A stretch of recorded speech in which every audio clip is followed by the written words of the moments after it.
A Force is a comic book series published by Marvel Comics that debuted in May 2015 as a part of Marvel's Secret Wars crossover storyline. It was created by writers G. Willow Wilson, Marguerite Bennett, and artist Jorge Molina. It features Marvel's first all-female Avengers team called the A-Force. The team first appeared as part of an alternate universe during Secret Wars but later re-emerged in Marvel's primary continuity. The comic book series generally received positive reviews from critics. It has been described as decidedly feminist. Publication history.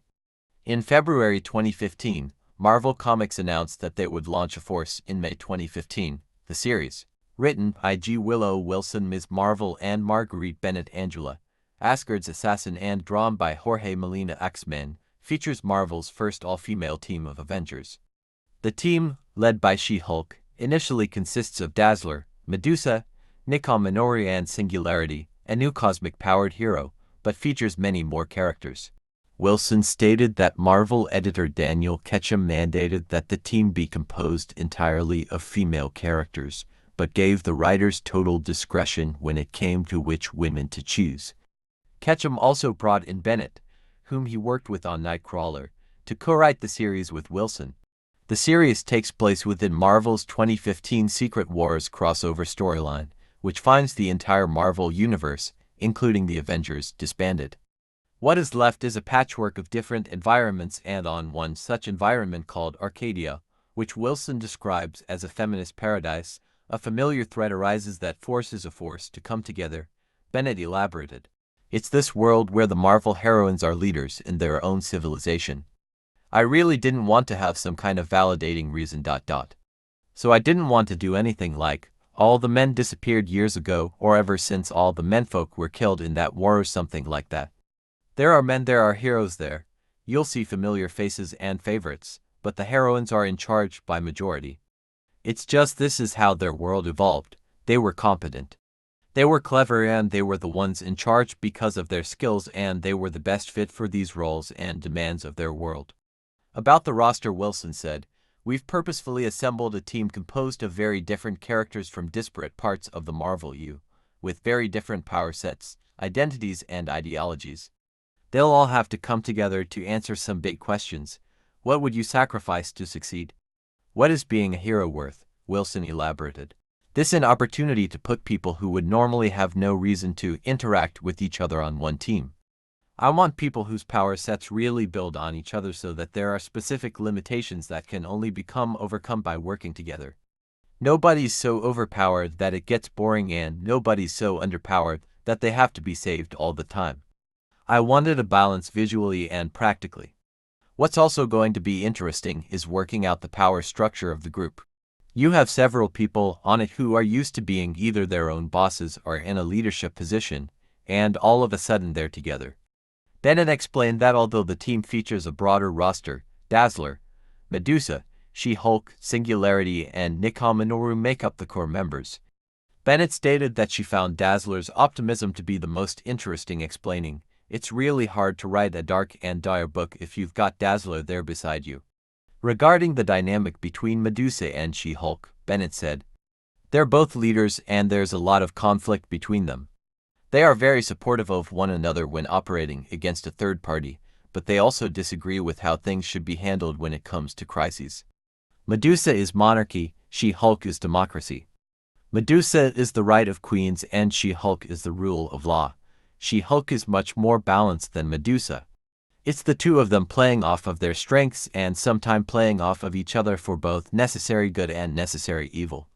The series also introduces a new character named Singularity, a pocket universe that gains self-consciousness during Secret Wars.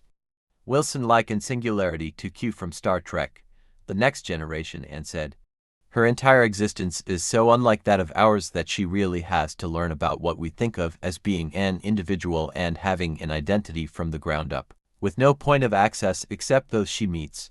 Wilson also stated that Singularity can act as a whole world within herself, and she can also move between different worlds and dimensions like taking a walk. So she has access to all corners of the Marvel U in a way that other characters do not. Nicole Minoru is one of the first people we have encounter Singularity, Bennett revealed. So Nico is put in charge of acclimating this character and showing her their civilization and world while trying to save it. Nico is sort of like the grounding human force and the anchor that begins to show singularity, the capacity of human beings, both for good and for evil. So Nico becomes even more invested when she starts to see her homeland through the eyes of this stranger. At the 2015 Chicago Comic and Entertainment Expo, Marvel announced that a Force would continue into all new, all different Marvel, the next phase of Marvel Universe after the end of Secret Wars. With the second volume, 17 Wilson said, "After Secret Wars, things don't go back to status quo. There are long-term repercussions for what has happened in Battle World. What the aftermath of Secret Wars is for all of those characters who were together in Arcadia who are now waking up in the Marvel Universe. I'm not going to say. But they're going to have to deal probably more directly with those repercussions than any of the other teams in the aftermath of Secret Wars." In January 2016, Marvel announced that writer Kelly Thompson, who co-wrote A Force Volume 2, Number 2, will take over the series with artist Ben Caldwell starting with issue 5. Thompson stated that while she respects the way Wilson built the team, in a world where women are the primary heroes, she does not intend on making stories that are unique to women. Thompson explained, "It's a comic about superheroes saving the day, plain and simple, and I approach writing them like I would writing anyone. These ladies are heroes just like any of their male colleagues." In August 2016, A Force tied into the Civil War to storyline beginning with issue number 8. About the crossover, Thompson said, "There's no way, with our cast, that we weren't going to get drawn into it. Carol is obviously the big co-star of Civil War 2 and both Medusa and She-Hulk are poised to play big roles too. But I think we've got a really great A Force story that ties directly to the event but will also stand on its own nicely. Because of the intricacies of Civil War 2, the ideas behind the event really pull our team apart, so what we're doing is a very personal and emotional gut punch of a story for these ladies who were sort of just getting started as friends and as a team." In October 2016, a day before the release of issue number 10, it was reported that A Force was effectively cancelled after no new issues were listed among Marvel's November, December, or January solicitations. The report came despite Thompson's intentions to continue the series after Civil War 2 with a storyline that involved an unspecified A-lister. Sales of A Force had fallen by 79% since its debut, with issue number 1 selling 114,528 copies and issue number 9 selling 23,484 copies. However, in a letter written to the fans in the back pages of A Force number 10, Thompson described it as short hiatus followed by an editorial note claiming that A Force would be back and that fans could speed up its return by emailing Marvel. The series was cancelled in October 2016 due to the sales of A Force Volume 2 declining. Roster: Secret Wars, character real name introduced in notes. Post-Secret Wars, character real name joined in notes. Captain Marvel Carol Danvers. A Force Volume 2 Number 1 January 2016. Medusa Medusallith Macklin Boltagon, She-Hulk Jennifer Walters. Singularity, Nico Minoru. A Force Volume 2 Number 2 February 2016. Dazzler Allison Blair, Dazzler Thor. A Force Volume 2 Number 5 May 2016. Dies in A Force Volume 2 Number 7 July 2016. Plot: Secret Wars, A Force, the defenders of the matriarchal Battleworld nation of Arcadia, responds to a megalodon attack while on routine patrol. During the attack, America Chavez throws the shark across the shield, the wall that separates their borders, thus breaking the laws of God Emperor Doom, and is subsequently arrested by Doom's enforcers, the Thor Corps. Despite appeals from Arcadia's Baroness, She-Hulk Chavez is sentenced to spend the rest of her life on the wall. In response, She-Hulk tasks the Submariners, Namor, Namorita, and Namora, to find the source of the megalodon attack. Meanwhile, Nico Minoru, lamenting the loss of Chavez, comes across a mysterious figure that fell out of the sky. The Submariners discover a strange portal in the ocean's depths, but it implodes as they draw near. Later, at the behest of female Loki, Minoru introduces her new friend to She-Hulk. When Medusa accuses the stranger, a sentient pocket universe, of creating the portal, a sentinel falls from another portal and attacks the team. During the fight, the newcomer saves Dazzler and convinces She-Hulk that she is not the cause. After destroying the Sentinel, She-Hulk decides to travel through the still open portal and investigate the source herself. She-Hulk arrives in the Sentinel territories and, after a brief encounter with more Sentinels, she is chased back to Arcadia by the Thorkors. The Thorkors follow in pursuit, but Medusa manages to repel them back into the portal and is killed in the process. When the Thorkors return, She-Hulk alerts the citizens of Arcadia that there is a traitor in their midst that is spreading discontent and vows to bring them to justice as she and other enforcers go into hiding inside the newcomer. The newcomer smuggles a force outside the city. There, She-Hulk realizes that the portal's energy is of Asgardian origin and they deduce that the traitor is Loki. With a force outlawed, Loki is set to be crowned the new Baroness of Arcadia, but is preemptively attacked by a force. After Loki is defeated, she releases a final blast of energy that breaches the shield, thus allowing the zombie horde on the other side to enter. As the horde approaches, She-Hulk rallies a force, the Thorkors, and other heroes of Arcadia in defense of Arcadia. During the fight, the zombies begin to overwhelm the city, but the newcomer, now named Singularity, absorbs the entire horde, sacrificing herself in the process.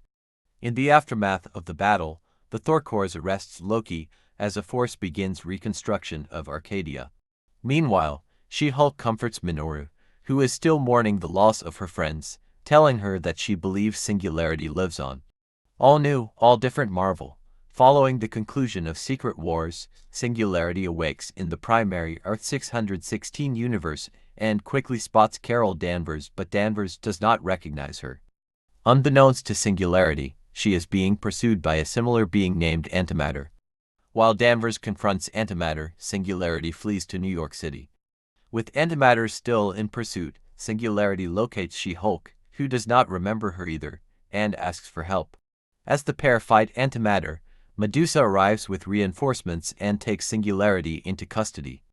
After Antimatter kills one of Medusa's soldiers, she releases Singularity and teleports Antimatter to the moon. Realizing that physical attacks are having little effect on Antimatter, Singularity transports She-Hulk, Medusa and herself to Japan to seek the help of Minoru. When Antimatter returns, Minoru casts a spell that causes him to be temporarily unmade. The spell buys the women some time, during which Danvers suggests that Antimatter may be susceptible to intense levels of light particles. They then travel to Miami to recruit Dazzler just as Antimatter emerges. Dazzler hits Antimatter with everything she has to no avail, but it gives Danvers time to activate a containment device that she designed. When Antimatter overloads the device, Singularity has Minoru remove Antimatter's tracking ability and transports the team to the peak. As Antimatter eventually reaches the peak, She-Hulk orders Singularity to stay behind while the rest of the team leaves to parley with Antimatter. After talks fail, Antimatter fatally wounds Dazzler and in turn She-Hulk decapitates Antimatter. Angered by Dazzler's death, Singularity leaves to confront a recovered Antimatter one-on-one. As Singularity fights Antimatter, Dr. Tempest Bell, the Peak's lead scientist, develops a bomb capable of destroying Antimatter but denoting it will also kill Singularity. She-Hulk, Minoru and Danvers go to reinforce Singularity, while Medusa places the bomb inside Antimatter. Just as the bomb explodes, a revived Dazzler arrives with a dimensional teleporter and whisks Singularity away from the blast. With Antimatter destroyed, the team celebrates at a diner when Singularity senses a disturbance as remnants of Antimatter tear open portals to other worlds. In Astoria, Oregon, a force tracks a dragon from Battleworld named Countess and discover that she is being pursued by an alternate version of Dazzler that belonged to the Thorkors. A force joins Dazzler Thor in combat, which causes Countess to retreat. As the heroes wait for Countess's return, Dazzler confides to Dazzler Thor that she has been infected by the Terrigen Mist and is dying. When Countess arrives, she takes control of Minoru, who then incapacitates the team. She-Hulk, Medusa, Dazzler Thor, and Danvers awake in a jail cell in Astoria to discover that their powers are gone and the populace under the control of the Countess. After She-Hulk taunts the Countess, she has Minoru turn She-Hulk against the others. As the fight with She-Hulk takes the team away from the city and their powers return, the Countess has Minoru turn their feet into cement shoes and drag them underwater. As the team is about to drown, Minoru commands them to breathe. Once out of the water, She-Hulk sends half the team to distract Countess, while the others rescue Minoru. After being rescued, Minoru reveals the true nature of Countess' powers and returns with Dazzler and Dazzler Thor to confront Countess. Minoru convinces Countess to have a change of heart as Dazzler Thor succumbs to the compounded effects that the Terrigen Mist are having on her otherworldly system. After Dazzler Thor's body vanishes, Dazzler warns her teammates that she may suffer a similar fate. Civil War II.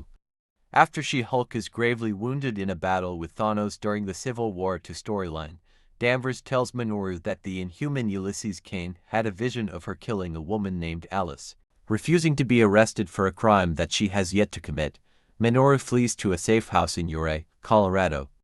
Unbeknownst to Minoru, the town is under attack from a swarm of giant bugs and encounters Elsa Bloodstone.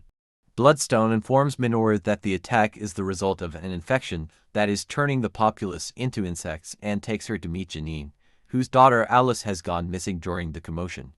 Meanwhile, Danvers and Medusa race to find Minoru before Dazzler and Singularity, who disagree with their methods. Danvers and Medusa find Minoru and Bloodstone just before Dazzler and Singularity arrive. After a brief confrontation, they agree to split into two teams, one to find Alice and the other to protect the civilians. While searching for Alice in an abandoned mine, Danvers, Minoru and Bloodstone are attacked by a giant bug. The bug incapacitates Danvers and Bloodstone before telepathically communicating to Minoru that she is Alice and has been inadvertently infecting the townspeople after her transformation. Alice tells Minoru that killing her is the only way to save the people. When Minoru refuses, an infected Bloodstone threatens to kill Danvers. Medusa, Singularity, and an infected Dazzler are overrun by bugs and regroup with the others just as Bloodstone infects Danvers. After Dazzler infects Medusa, Minoru casts a spell to transform Alice back into a human, but it does not cure the rest of the populace. Alice explains that she must be killed, and Minoru reluctantly casts a death spell on Alice, which transforms the infected back into humans. Alice then reemerges in her final form and tells a force that she is no longer a threat as she now has greater control of her powers. When the commotion is over, Danvers and Minoru continue to disagree over each other's actions, but agree to visit She-Hulk together in the hospital. Reception. Critical response. Neeraj Chand of MovieWeb stated that many fans have been clamoring to see the A-Force in the MCU. Comic Book Resources ranked the A-Force team second in their 10 most fashionable teams in Marvel Comics list, 5th in their 10 Marvel teams that deserve their own Disney Plus series list, 9th in their 10 best all-female superhero teams list, 9th in their 10 Marvel super teams who deserve a comeback list, and 11th in their 25 most powerful Avengers teams list. Bradley Prom of Screen Rant included the A-Force team in their MCU 10 teams who should get their own movie or Disney Plus show list. Literary reception. Secret Wars, Issue 1. According to Diamond Comic Distributors, A-Force #1 was the 6th best-selling comic book in May 2015. Greg McElhatton of Comic Book Resources gave A-Force #1 a grade of 4.5 out of 5 stars. Writing, A-Force #1 is a triumph, taking a concept that could have simply been dashed off and then ignored and turning it into a book that I'd cheerfully read every month. Even if Secret Wars itself is unappealing, this book muscles its way into your heart through sheer quality. If there are any books that somehow survived the end of Secret Wars, I'd love for this to be one. A-Force is in a plus. Jesse Shadeen of IGN gave A-Force #1 a grade of 8.4 out of 10, saying, "While certain details regarding the nature of this team and their connection to the old Marvel Universe remain unclear, A-Force #1 marks a worthy debut for Marvel's newest team book. It's fun and fast-paced, but also features great characterization and clear ties to the larger framework of Secret Wars. Marvel picked a solid creative team for this series, and it's already paying off." Lan Pizza of Newsarama gave A-Force #1 a grade of 8 out of 10, praising the artwork of Jorge Molina, Laura Martin, and Matt Milla. Tony Guerrero of Comic Vine gave A-Force #1 a grade of 4 out of 5 stars, stating, "This book was pretty much exactly what I wanted and hoped for. Too many times the female heroes in the Marvel Universe get overlooked. Marguerite Bennett and G. Willow Wilson have created a natural-feeling world. It's easy to cry out that having just female heroes is a gimmick, but it all simply works here, and it works in a great way. You'll find yourself wanting to know more of the region and the relationship and connections each character has with one another. There's just a wonderful vibe going on. Jorge Molina's art and Laura Martin and Matt Miller's colors add to that. With actual ties to the main Secret Wars book, this doesn't feel like an isolated story done just for the heck of it. You get a sense that it is part of the bigger story. This is our chance to explore the specific region closely, and you'll be glad you got the chance. I'm so ready for the next issue now. Eric Diaz of The Nerdist gave A Force number 1 a grade of 3 out of 5, asserting, overall the issue was fine. And I'm curious to see where it all goes, but I'm far more eager to see what can be done with this grouping of awesome female heroes once the wacky conceit of Secret Wars is over and they return to the Marvel Universe proper. Diaz also noted that Marvel is making a decidedly feminist statement by taking nearly all of their major female heroes and putting them together in their own Avengers title called A Force. Issue 2. According to Diamond Comic Distributors, A Force number 2 was the 24th best-selling comic book in July 2015. Doug Zawisza of Comic Book Resources gave A Force number 2 a grade of 4 out of 5 stars, asserting A Force number 2 appears to be a straightforward superhero adventure on the surface, but as the pages turn, Bennett, Wilson, Molina, Yoon, Wong, Martin and Petty make it quite clear this isn't a straightforward anything. The mystery of the new arrival and whether or not the portals are hers would be enough, but embedded in the policies of Battleworld and the surrounding bureaucracy of it all, this story gets more personal. Easily dismissed as a gimmick, A Force is anything but, packing in strong characters, smart characterization and wonderful artwork. Jeff Lake of IGN gave A Force number 2 a grade of 8 out of 10, saying the first issue of A Force provided a fine mix of boisterous action and engaging character work, all of which effectively tied into the larger Battleworld picture. Issue number 2 offers much of the same. See Willow Wilson and Marguerite Bennett both focusing the direction of the main narrative as they expand their characters' place within it. The writers toss in magic portals and robot showdowns aplenty, but the real fun comes with their introduction of a mysterious new character. This unnamed entrant is interesting enough on her own, but becomes more so as we see how each A Force member reacts around her. This new layer adds a welcome intrigue to Battleworld as a whole, as the team sets to unravel a mystery outside of their normal universe. Jorge Molina has a great time with the aforementioned newbie, his take silent but mischievous. His gift for nuanced expression again carries the book through its more emotional confrontations, not to mention he draws a pretty sweet battle sequence.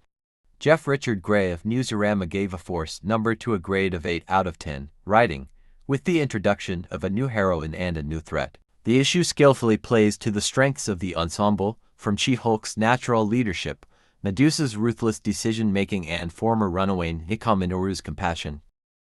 Issue 3. According to Diamond Comic Distributors, A Force number 3 was the 27th best-selling comic book in August 2015. C.K. Stewart of Newsarama gave A Force number 3 a grade of 8 out of 10, saying, A Force gets stronger with each passing issue, and the dramatic turns at the end of A Force number 3 make it the best issue yet. Jeff Lake of IGN gave A Force number 3 a grade of 7.3, saying, A Force finds itself in an interesting predicament here in issue number 3. The inclusion of a mysterious traitor lends a needed sense of conflict to the book's events, but the lack of substantive development leaves that same reveal feeling slightly underserved. Perhaps it's partly because of the book's Secret Wars restraints, but as of yet the book's level of investment and development doesn't quite match its escalation. Thankfully, this is one example where the book's art is able to mask any narrative quibbles. Jorge Molina turns in another dynamite installment, his clean lines and powerful poses giving added life to see Willow Wilson and Marguerite Bennett's script. The issue contains a number of standout moments, from dynamic splash pages to more contained emotional beats, and it's through Molina's whimsical, impish quality that the team's still unnamed friend remains so intriguing. There's still a lot of potential here, we just need a bit more event book freedom to see it realized. Mary Kay Jasper of Comic Book Resources gave A Force number 3 a grade of 3.5 out of 5 stars, asserting, altogether, A Force still has a lot going for it, but the pacing is compounding the problems of its large cast. Luckily, issue number 3 takes many of the necessary steps for ramping the pace back up, and I'm optimistic for issue number 4. Issue 4. According to Diamond Comic Distributors, A Force Number 4 was the 19th best-selling comic book in September 2015. David Pepys of Newsarama gave A Force Number 4 a grade of 7 out of 10, saying, "It's a good thing this book looks so good, because the plot definitely feels flat, with the reveal of A Force's traitor, and her endgame after being easily overcome, feels particularly undercooked." Levi Hun of IGN gave A Force Number for a 6.8 out of 10, asserting, "Jorge Molina's art is once again the best thing about A Force, as the series hits its least narratively satisfying issue. The underserved nature of the book's development has led to a conflict that has few real emotional stakes." Greg McElhatton of Comic Book Resources gave A Force Number for a grade of 3 out of 5 stars, stating, "While A Force Number 4 is not a bad comic, Marguerite Bennett, G. Willow Wilson, Jorge Molina, Craig Young and Walden Wong's latest installment clearly tries to get a lot of the exposition onto the table as the plot gears up for next month's conclusion, and that original sense of wonder and newness is greatly diminished as a result." All New, All Different Marvel, Issue 1. According to Diamond Comic Distributors, A Force Number 1 was the 12th best-selling comic book in January 2016. David Pepys of Newsarama gave A Force Number 1 a grade of 8 out of 10, stating, "While this book starts off with a shaky foundation, namely, that you have to have read a Secret Wars tie-in to understand where Singularity came from, Wilson does a great job at firming things up, with her new heroine proving to be a fun addition to the Marvel Universe." Greg McElhatton of Comic Book Resources gave A Force Number 1 a grade of 3 out of 5 stars, writing, "Ultimately, I wish the narration from Singularity had been dropped entirely from A Force Number 1. You can still understand what's going on without it, and the disparate clash of her thoughts and dialogue would have never happened. Hopefully, they will get smoothed out a bit in future issues, but for now this issue is only alright." Jeff Lake of IGN gave A Force Number 1 a grade of 7.0 out of 10, asserting, "Overall, A Force Number 1 is a solid, if unspectacular debut. It's great to see this cast together again, especially in the hands of Wilson, Molina and Martin, but as of now this new direction feels hamstrung by its need to square peg its way into a round hole." Issue 2. According to Diamond Comic Distributors, A Force Number 2 was the 48th best-selling comic book in February 2016. Justin Partridge of Newsarama gave A Force Number 2 a grade of 9 out of 10, saying, "A Force Number 2 reads like a Sleater-Kinney song sounds, all confident bravado and a relentless pace." While the original series was inescapably tied to a company-wide, Kelly Thompson, G. Willow Wilson, Jorge Molina and Laura Martin quickly cast off those ropes of continuity to let these ladies stand on their own and get down to the important work of punching weird stuff and giving each other sass. Jeff Lake of IGN gave A Force Number 2 a grade of 8.5 out of 10, writing, "That's more like it." Following a passable but limited debut, A Force takes a welcome leap courtesy of Kelly Thompson, G. Willow Wilson and Jorge Molina. At its core, the issue is little more than an extension of the book's initial premise, with the universe-saddled Singularity continuing to search for her long-lost friends. The difference here is that with the cast growing in size, Singularity is able to simply join the story without needing to drive it. This results in excellent character play, as writers Thompson and Wilson jet-set their heroines around from misadventure to misadventure. There's such a great mix of personality here, from Medusa's regal above retiare to Nico's rebellious indignation, and artist Molina captures each individual voice wonderfully. His physicality and expression is excellently nuanced, ensuring that no character looks or feels the same. When combined with another round of action-packed visuals and pitch-perfect humor, you get an issue much closer to the original series spirit. Issue 3. According to Diamond Comic Distributors, A Force Number 3 was the 53rd best-selling comic book in March 2016. Justin Partridge of Newsarama gave A Force Number 3 a grade of 8 out of 10, asserting, "Writers Kelly Thompson and G. Willow Wilson continued the dazzling chemistry and tension between the team while at the same time keeping each woman's voice on point and selling antimatter as a real threat to the team." Jeff Lake of IGN gave A Force Number 3 a grade of 7.5 out of 10, saying, "Bucking the usual slow rollout most super team books enjoy, A Force's latest is again a high-energy affair. where last issue saw Kelly Thompson and G. Willow Wilson provide a welcome jump in character development and explored relationship dynamics. Issue number 3 offers a more action-oriented focus. Greg McElhatton of Comic Book Resources gave A Force number 3 a grade of 3.5 out of 5 stars, stating, "A Force number 3 feels like a turning point for this ongoing series."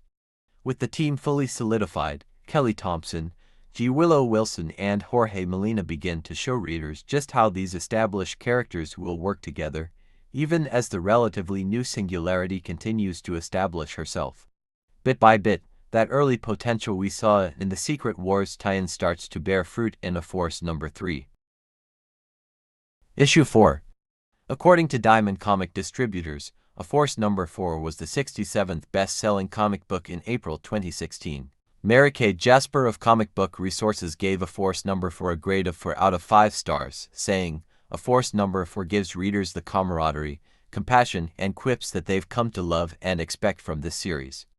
Jeff Lake of IGN gave A Force number 4 a grade of 7.8 out of 10, stating, "In just 4 short issues, Kelly Thompson and G. Willow Wilson have crafted a team rife with unique personalities, in turn creating an undeniable chemistry between them that makes their unfolding adventures ones worth investing in." Issue number 4 only solidifies that fact, the conclusion to the antimatter arc resulting in plenty of great moments both joint and character-specific.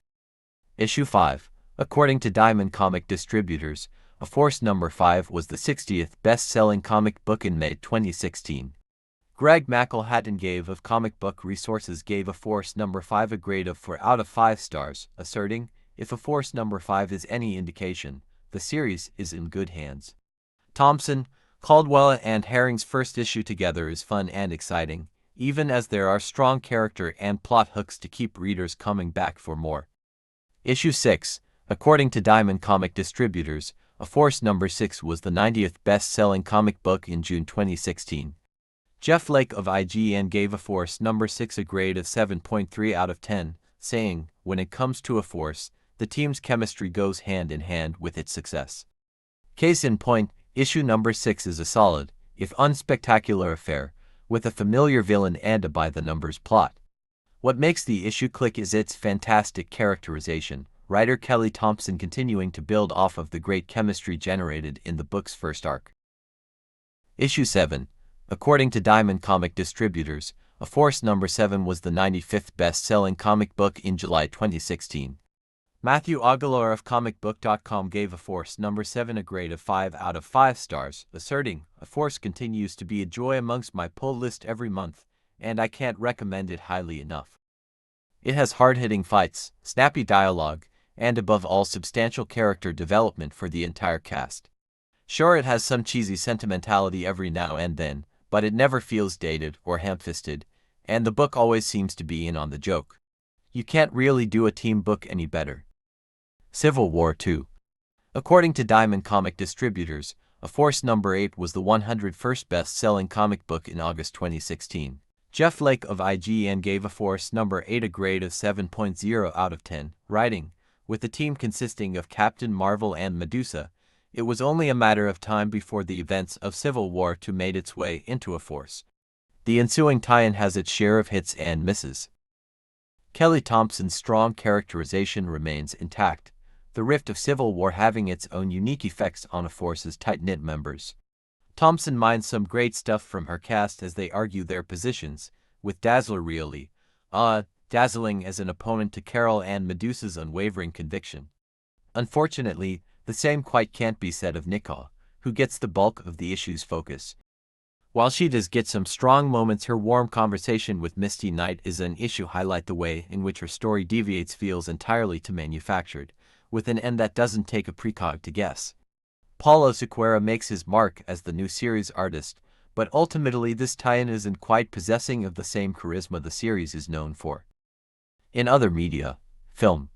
During the finale battle of the 2019 film Avengers: Endgame, a group of female superheroes including Captain Marvel, Wanda Maximoff, Pepper Potts, Shuri, Okoye, Wasp, Gamora, Nebula, Mantis and Valkyrie, that is reminiscent of A Force, and together, in an attempt to usher the Infinity Stones past Thanos and his army to the quantum realm.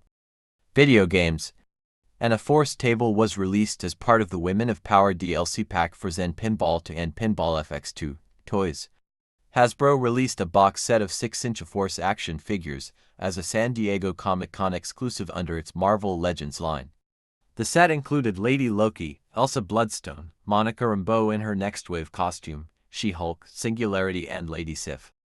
Collected editions. Title Material Collected Publication Date ISBN. A Force Volume 0. Warzones, A Force Volume 1 Number the 1st to the 5th of December 01, 20159780785198611. A Force Volume 1.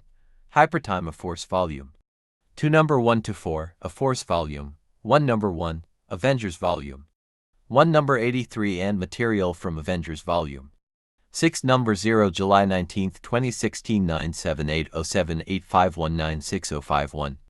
A Force Volume 2 Rage Against the Dying of the Light A Force Volume 2 Number the 5th to the 10th of January 17, 2017 9780785196068.